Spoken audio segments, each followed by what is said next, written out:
So the fossil fuel industry has been involved in EU policy making since its inception. It was initially a club of countries around coal policy and steel policy, and that close relationship to the fossil fuel industry continues. The first half of von der Leyen's commission, they had 500 meetings. The top level staff had 500 meetings with the fossil fuel industry. And the new climate commissioner at the EU used to work for Shell as well as McKinsey.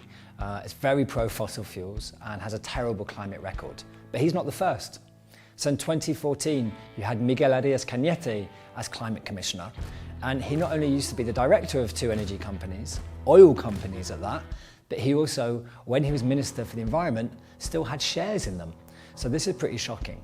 But the role of the fossil fuel industry is so entrenched in EU policy making because it has been invited in. So in 2009, the EU decided to work out what new gas infrastructure it needed, what new pipelines, what new LNG terminals. So it created an internal gas industry lobby group in order to tell it how much gas the continent was going to need, what pipelines and infrastructure to build, and then it went and gave them the money to go and do so and the political support to go and do so.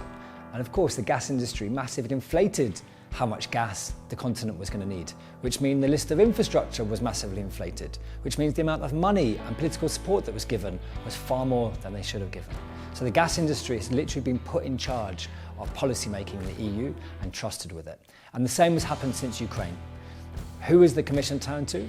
It's turned to the oil and gas industry. It's turned to the likes of Shell, BP, Total and Eni to tell it what it can and can't do, what are the new infrastructure needs, what are the new pipelines to be built, what are the new LNG terminals. And we're not listening to trade unions, we're not listening to climate justice groups or to energy poverty groups, we're listening to the oil and gas industry, and that's got to end.